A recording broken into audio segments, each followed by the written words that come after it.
आज का अपना जो मुख्य टॉपिक है उस टॉपिक पर जो अपने आए हैं कौटिल्य का सप्तांग सिद्धांत। ठीक है जी। कौटिल्य ने सप्तांग सिद्धांत के अंदर राज्य की जो तुलना है, ठीक है जी, राज्य की तुलना किससे की है? राज्य को मानव शरीर के समान माना है। ठीक है जी। किसके शरीर समान माना है? मानव शरीर के।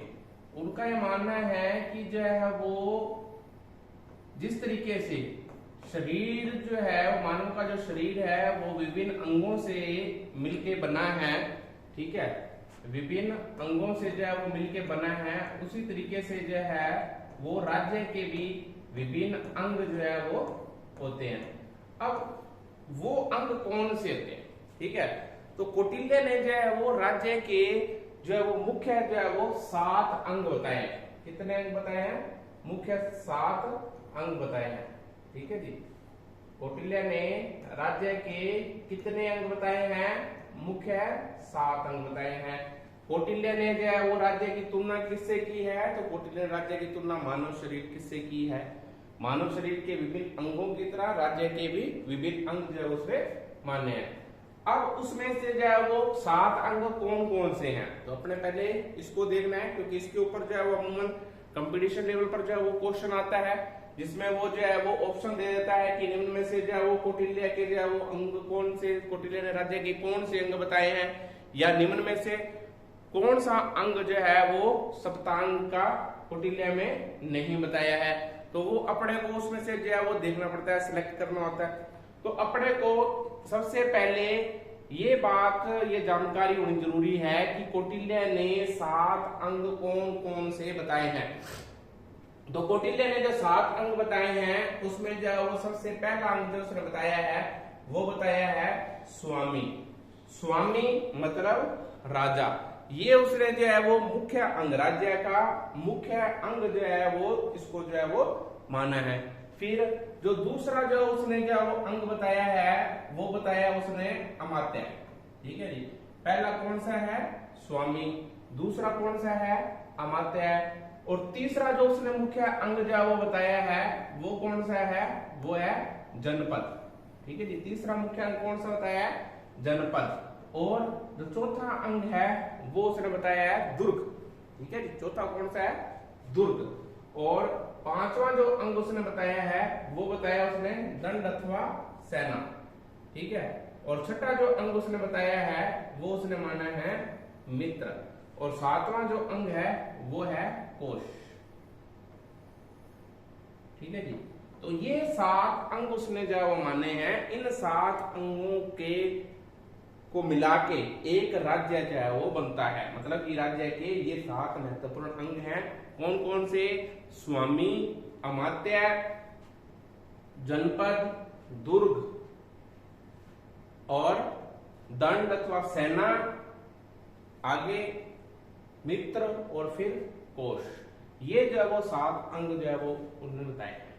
तो आगे जो है वो अपने इन 7 अंगों पर जो है वो चर्चा करते हैं कि ये 7 अंगों का जो है वो कौन से हैं और जो है वो इनका क्या महत्व है, क्या काम इनका जो है वो क्या रोल है इनका, उसके ऊपर बात करते हैं। तो इसमें जो है वो अगला जो है वो पहला जो अंग इसने जो वो बताया है वो बताया है आपका स्वामी। स्वामी मतलब जिसे क्या किस नाम से जाना है? राजा। स्वामी राजा। ठीक है जी। कौटिल्य ने माना है कि राज्य जो है, राजा जो है, ठीक है, वो क्या है? राज्य का प्रधान होता है। ठीक है जी। राज्य का जो मुखिया है, राज्य का जो प्रधान अंग है वो कौन है? वो है राजा। ठीक है।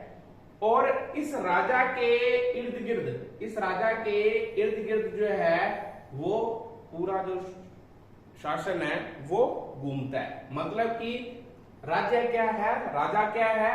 राजा जो है वो शासन की धुरी हो गया। ठीक है जी। राजा क्या हो गया? शासन की धुरी हो गया। फिर वो कहता है कि आगे जो है वो उसने बताया कि जो राजा है, ठीक है, वो उस राजा में, उस राजा के पास, वो राजा क्या है? संप्रभु है।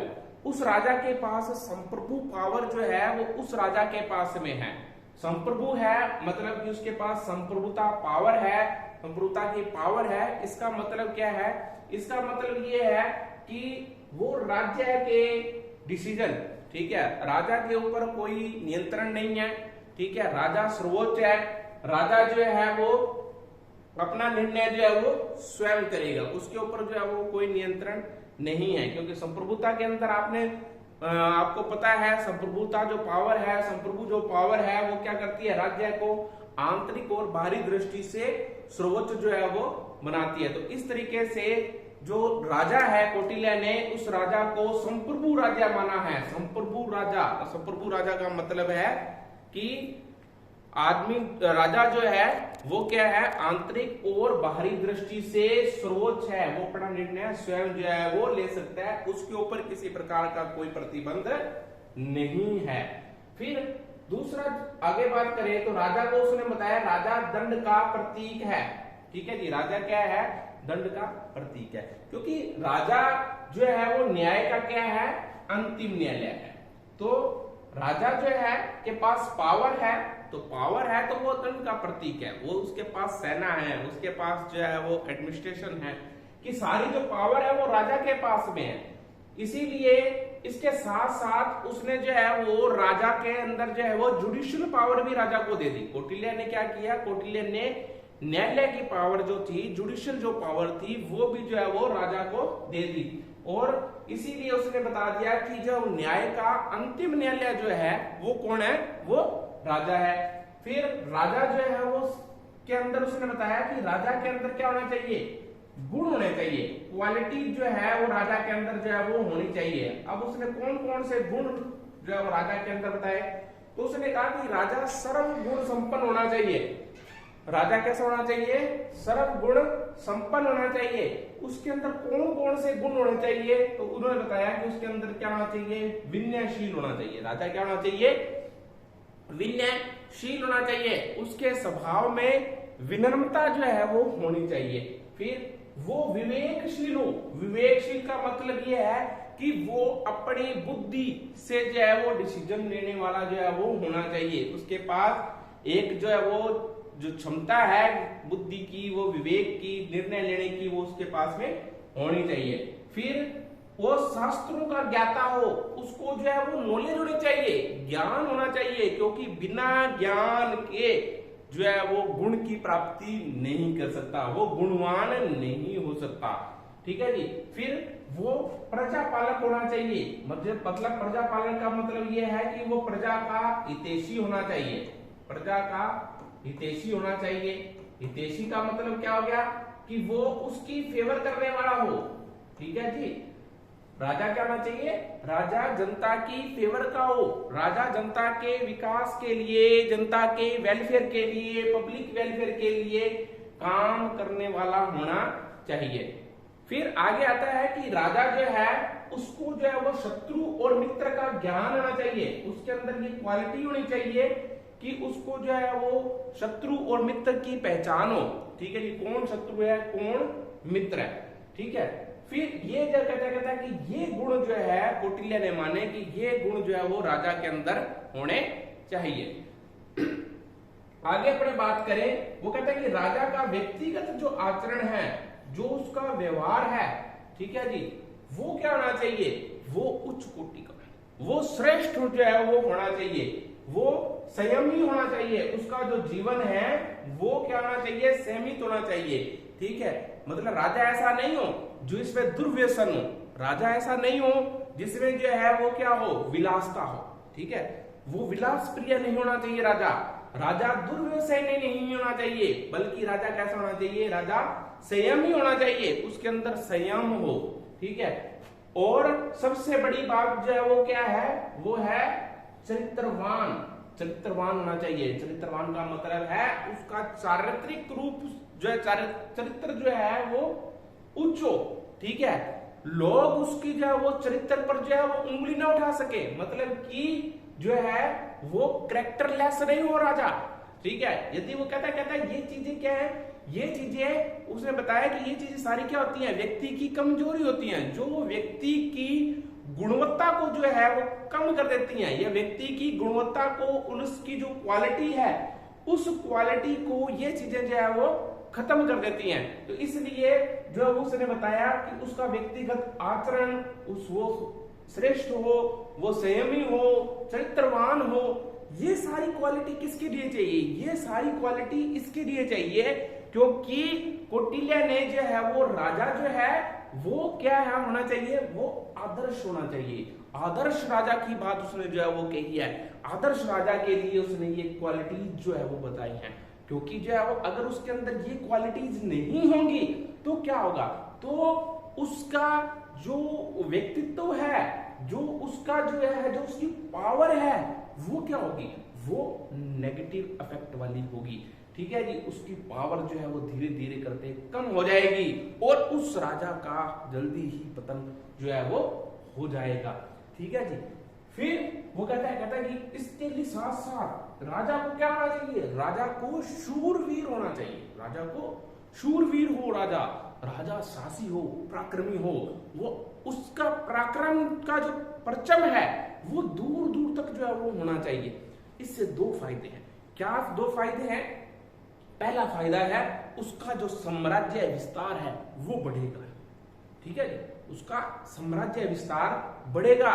दूसरा, जो उसके शत्रु है वो शत्रुओं के अंदर एक डर का जो भय का जो माहौल है वो उसका जो है वो रहेगा।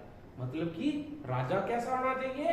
राजा वीर होना चाहिए, शूरवीर होना चाहिए, साहसी हो, उसका शौर्य है, उसका पराक्रम जो है वो दूर दूर तक होना चाहिए, ताकि जो शत्रु है वो उससे डरे और जो मित्र हैं वो उसकी शरण में आए। मतलब कि जो दूसरे जो देश हैं वो देश उसकी शरण में आए। ठीक है जी। इससे उसका जो है वो बल भी बढ़ेगा, उसका साम्राज्य भी जो है वो बढ़ेगा।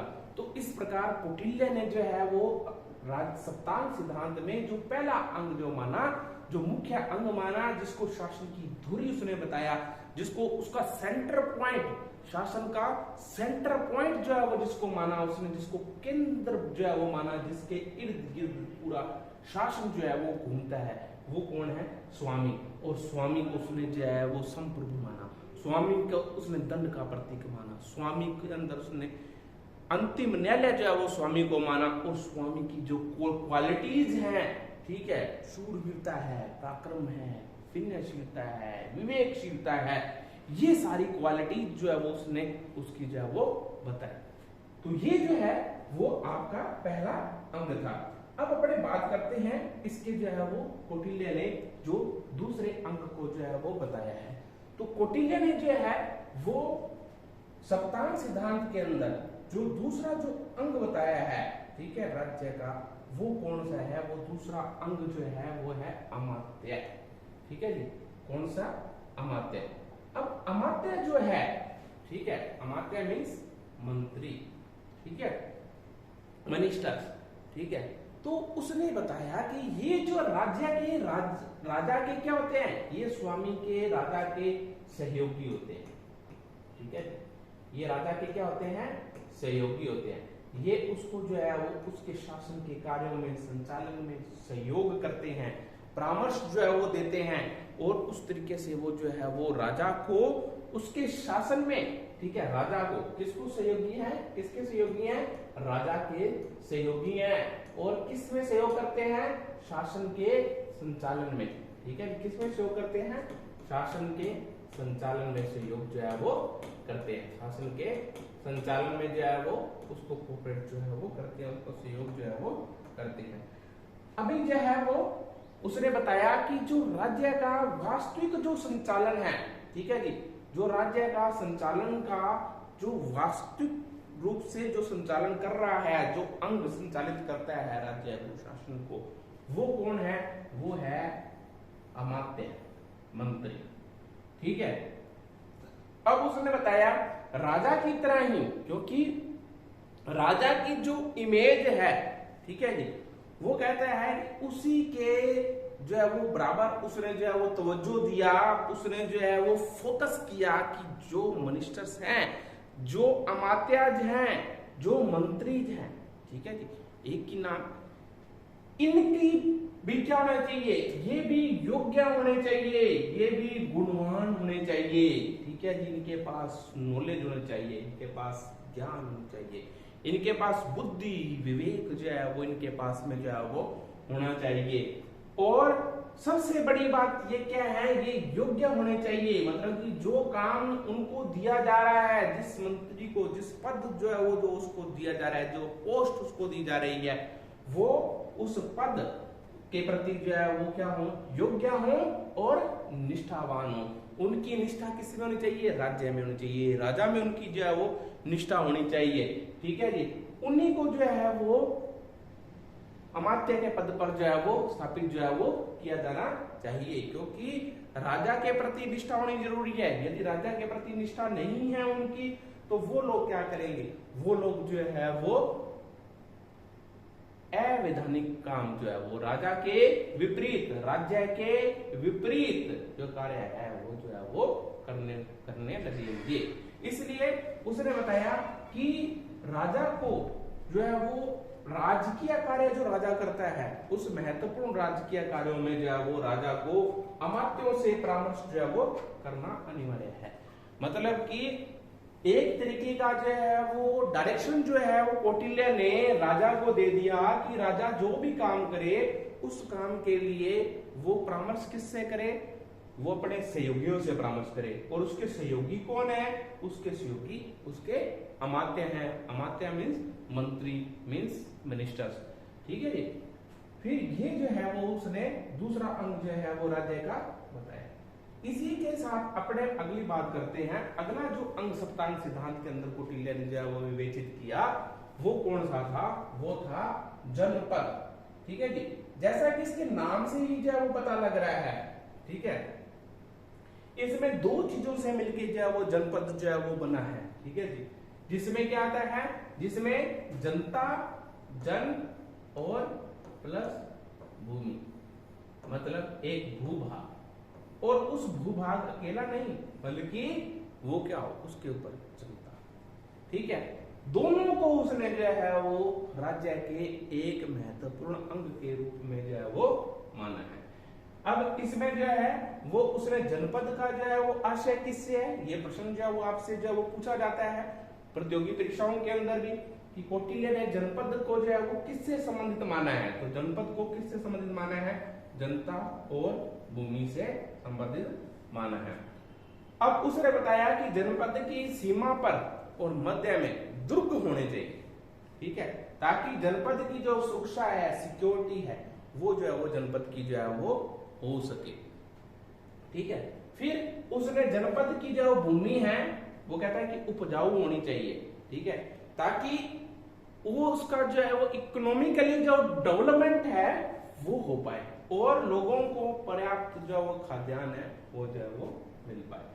फिर वो कहता है कि इसमें पर्याप्त खनिज संसाधन भी जो है वो उसके होने चाहिए, ताकि जो है वो रिसोर्सेज में जो है वो किसी तरीके की, संसाधनों में किसी तरीके की कमी नहीं हो। पर्वतमालाएं, नदियां संकट काल में जो है वो इस तरीके से, मतलब उसकी जो बसावट है उस भूभाग की जो बनावट है वो इस तरीके से हो कि उसमें जो पर्वतमालाएं हैं, नदियां हैं, ठीक है, ये जो है वो चीजें हो, जो चीजें जो है वो उसको संकट काल में जो है वो इमरजेंसी में जो उसको जो है वो सेफ्टी के रूप में, ठीक है, सिक्योरिटी के रूप में जो है वो उसके जो है वो काम आ सके। फिर वो कहता है कि जनता कैसे होनी चाहिए, जनता निष्ठावान होनी चाहिए, स्वामी भक्त होनी चाहिए और स्वाभिमानी होनी चाहिए, ठीक है जी। मतलब कि उसने जनपद की जो है तो बात की कि जनपद जो है वो ऐसा हो जिसके अंदर भूमि उपजाऊ हो, खनिज संसाधन हो, प्राकृतिक जो है वो संसाधन है उसमें जो है वो मिले। लेकिन उसके साथ साथ उसने जो है वो भूमि के साथ साथ उसने जनता की बात भी की। उसने बताया जनता कैसी होनी चाहिए, तो जनता को उसने बताया कि जनता कैसी होनी चाहिए, निष्ठावान होनी चाहिए, स्वामी भक्त हो, राजा के प्रति उनकी निष्ठा हो, श्रद्धा हो, श्रद्धा का भाव हो और राजा की आज्ञाओं का पालन करने की उनमें स्वाभाविक प्रवृत्ति हो। मतलब कि उन्हें कहना नहीं पड़े, उन्हें कोई आदेश देने की आवश्यकता नहीं है, बल्कि जो है वो राजा ने जो कह दिया वो वहां की जनता जो है वो स्वतः जो है वो जनता उनका जो है वो पालन करे। तो ये जो है वो जनपद को जो है वो उसने तीसरे अंक के रूप में जो है वो माना, जिसमें जो है वो जो बातें उन्होंने कही उसको मैंने आपको यहाँ डिफाइन किया। अभी जब अपने नेक्स्ट इसके अंक की तरफ चलते हैं, जो अगला जो अंक है वो उसमें उसने बताया है कोष। कोष का मतलब होता है खजाना, ठीक है। कोष, कोष का मतलब क्या होगा? खजाना, ठीक है। मतलब भंडार जो है वो उसके पास में होना चाहिए, ठीक है। सोने चांदी तक मूल्यवान धातुओं का जो भंडार है, मुद्राएं हैं, उनका भंडार जो है वो राजा को, राज्य के पास में होना चाहिए। पर्याप्त कोष भी होना चाहिए, क्योंकि वो कहता है कि जो भी एक्टिविटी स्टेट की चलनी है, जो भी गतिविधियां स्टेट की होनी है, उन सब का आधार, उन सब का जो बेस है वो कौन है?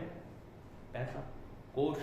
जहां से जो है वो खजाने से जो है वो सारा पैसा जो है वो आएगा और उसी से जो है वो उसको जो है वो करेगा। इसके लिए उसने कहा कि पर्याप्त जो है वो कोष होना चाहिए, ठीक है। और जो धन है, कोष के लिए, खजाने के लिए जो पैसा एकत्रित करना है, वो पैसा कैसे होना चाहिए? धर्म पूर्वक होना चाहिए, ठीक है जी। और ये जो है वो विपत्ति में लंबे समय तक जो है वो ये कोष जो है वो चल सके, ये खजाना जो है वो चल सके, इसको जो है वो इसको ध्यान में रखते हुए जो है वो खजाने को एकत्रित जो है वो करना चाहिए। और सबसे बड़ी बात जो उन्होंने कही, उन्होंने कहा कि इस कोष के संग्रह के कार्य में जो लगे हुए कर्मचारी हैं, जो अधिकारी हैं, उन कर्मचारियों और अधिकारियों पर नियंत्रण होना जरूरी है, वरना क्या होगा? वरना वो खजाना जो है वो उसका दुरुपयोग होगा, उस पैसे का जो है वो दुरुपयोग होगा। फिर इसमें अगला जो अंग इसने जो है वो बताया दुर्ग। दुर्ग जो है उसने जो दुर्ग को माना कि दुर्ग जो है वो राज्य की जो है वो रक्षात्मक शक्ति और आक्रामक शक्ति दोनों का प्रतीक है। और दुर्ग के उसने जो है वो 4 प्रकार जो है वो दुर्ग के उसने बताया। पहला ओदक दुर्ग, जिसके चारों ओर जल होता है। पार्वत दुर्ग, ठीक है जी, पार्वत दुर्ग, जिसमें जो है वो क्या बताया उसने? पार्वत दुर्ग जो पर्वत श्रेणियों, चट्टानों से जो है वो घिरा होता है। और धानवन दुर्ग, ठीक है जी, धानवन दुर्ग जो क्या है? मरु प्रदेश के अंदर जो है वो स्थित होता है। और वन दुर्ग जो वनों के बीच में होता है। तो उसने जो वो 4 प्रकार, ये क्वेश्चन आपका कंपटीशन में आता है कि उसने 4 प्रकार कौन से बताए हैं? ओदक दुर्ग, पार्वत दुर्ग, धानवन दुर्ग और वन दुर्ग। ये जो है वो उसने 4 दुर्गों को जो है वो उसने डिफाइन जो है वो किया है। आगे जो है वो उसने जो वो अगला इसका जो अंग माना है वो माना है दंड अथवा सेना। अब दंड अथवा सेना के अंदर जो है वो उसने जो है वो क्या माना है? कौटिल्य ने माना कि राज्य की रक्षा के लिए एक सुसंगठित जो है वो शक्तिशाली सेना जो है वो होनी चाहिए। और सैनिक क्या होना चाहिए? ट्रेंड होने चाहिए, प्रशिक्षित होने चाहिए, वीर होने चाहिए और स्वाभिमानी जो है वो होने चाहिए। और उसने ये माना कि सेना क्या है? सेना विजय की कुंजी है, इसलिए सेना को पर्याप्त जो है वो वेतन है, भत्ते हैं, सुविधाएं हैं, वो उसको जो है वो दी जानी चाहिए, ताकि जो सैनिक जो हैं वो उनकी जो निष्ठा है वो जो है वो राज्य के प्रति, राजा के प्रति बनी रहे। फिर अगला जो उसने बताया वो बताया, अगला जो उसमें जो है वो सप्तांग सिद्धांत का जो अंग है वो क्या है? वो है मित्र। अब मित्र के अंदर उसने क्या बात कही? मित्र के अंदर उसने माना कि जो मित्र कैसा हो, तो उसने कहा कि मित्र जो है वो ऐसा होना चाहिए जो आवश्यकता पड़ने पर, कभी जो है वो संकट की स्थिति जो है वो पड़ने पर वो सदैव सहयोग के लिए तत्पर रहे, ठीक है। मतलब कि और मित्र क्या होना चाहिए? मित्र आनुवंशिक जो है वो होना चाहिए, ठीक है जी, कृत्रिम नहीं होना चाहिए। फिर अगला जो है वो इसके अंदर जो है वो अपने बात करेंगे राज्य के जो है वो सप्तांग सिद्धांत की विशेषताओं की, ठीक है। अभी ये जो सप्तांग सिद्धांत जो अपनों ने जो वो किया, जिसके अंदर 7 अंग जो है वो अपनों ने जो वो डिफाइन किए, स्वामी था, अमात्या था, मित्र था, दंड था, कोष था, इसके साथ जो है वो दुर्ग था। तो ये जो है वो 7 अंग जो है वो अपनों ने देखे हैं। इस सप्तांग सिद्धांत की क्या विशेषताएं हैं, इन विशेषताओं को जब अपने बात करते हैं तो कौटिल्य ने सप्तांग सिद्धांत की, जो कौटिल्य के सप्तांग सिद्धांत की जो है वो क्या विशेषताएं हैं जिसमें सबसे पहली विशेषता जो कौटिल्य के सप्तांग सिद्धांत की है वो है कि उसने इसे राज्य की एकता और सुदृढ़ता से संबंधित किया है। मतलब कि उसने जो 7 अंग हैं, 7 अंगों की यूनिटी की बात उसने कही है, उनकी जो है वो एक दूसरे के ऊपर डिपेंड होने की बात जो है वो कही है, पारस्परिक निर्भरता की जो बात है वो उसने जो है वो कही है, जिससे राज्य की एकता बनी रहे और राज्य की जो पावर है, क्योंकि सभी यूनिटी में काम करेंगे तो राज्य की पावर ऑटोमेटिक जो है वो बढ़ जाती है। इसमें उसने सबसे जो सर्वोच्च स्थान है वो किसको दिया है, वो राजा को दिया है, स्वामी को जो है वो सबसे सर्वोच्च जो स्थान उसने प्रदान किया है। और इन अंगों की आपसी जो एकता है, अंगिक एकता है, ठीक है, यूनिटी जो है उसके ऊपर उसने जो है वो बल दिया है। तो ये कौटिल्य के सप्तांग सिद्धांत की विशेषताएं आती हैं। आगे जो है वो आपका जो है वो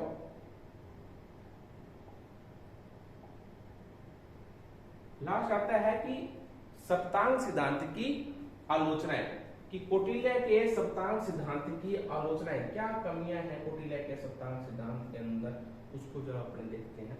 कि वो कहता है कि राज्य की तुलना, इसके जो आलोचक है वो कहते हैं कि इसकी तुलना शरीर से करना अनुचित है। शरीर के अंगों के जो है, क्योंकि शरीर के अंगों को कंट्रोलिंग जो है वो कहां से होती है, माइंड से होती है, ठीक है। उनका खुद का जो है वो कोई विवेक नहीं है, वो खुद का कोई उनका एक्शन नहीं है, वो टोटली जो है वो भाषक है। तो इसलिए वो कहते हैं कि राज्य के आलोचक कहते हैं कि राज्य के शरीर के अंगों से इसकी तुलना करना अनुचित है। दूसरा वो कहता है कि जो राज्य के आधुनिक तत्व हैं, उन तत्वों की इसमें जो है वो उपेक्षा जो है वो की गई है। फिर इसमें राजतंत्र से ये संबंधित सिद्धांत है, क्योंकि इसमें जो वो सारा जो केंद्र बिंदु है वो कौन है, वो केंद्र बिंदु जो है वो राजा है, स्वामी है, जिस राजा और स्वामी को जो है वो सारा पावर जो है वो दी गई है, ठीक है। मतलब कि जो सारा सेंट्रलाइज जो है वो किया गया है सिस्टम, वो सारी पावर जो है किसमें सेंट्रलाइज कर देगी, वो सारी सिस्टम पावर जो है वो राजा में सेंट्रलाइज कर देगी और उसकी प्रधानता जो है वो कर देगी। तो मतलब कि अधिक आवश्यकता से अधिक जो है वो राजा के ऊपर जो है वो फोकस करना भी जो है वो इसके आलोचक कहते हैं गलत है। तो ये अपना जो है वो आज का टॉपिक था, जिसमें जो है वो अपने ने कौटिल्य के सामान्य परिचय के बारे में पढ़ा। फिर उसके साथ साथ अपने ने कौटिल्य के सप्तांग सिद्धांत के जो 7 अंग कौटिल्य ने बताए थे, उन अंगों के बारे में पढ़ा, उनकी विशेषताएं और उनकी आलोचनाएं जो है वो अपनों ने की। अभी जो है वो अपने नेक्स्ट जो है वो वीडियो के अंदर जो है वो अपने देखेंगे कौटिल्य का जो है वो परराष्ट्र नीति से संबंधी सिद्धांत, उसके जो है वो अंतरराज्यीय जो सिद्धांत हैं उनके ऊपर जो है अपने विस्तार से चर्चा करेंगे। आप सभी जो है वो निरंतर इस जो है वो ऐप से जुड़े रहें। इस ऐप पर जो है वो आपके लिए आपकी जो है वो कक्षाओं की जो है वो तैयारी के साथ साथ आपकी जो है वो प्रतियोगी परीक्षाओं के लिए भी जो है वो गुणवत्तापूर्ण नोट्स जो है वो देने के लिए हम सदैव जो है वो प्रयासरत हैं। एक बार जो है वो पुनः आप सभी का जो है वो धन्यवाद।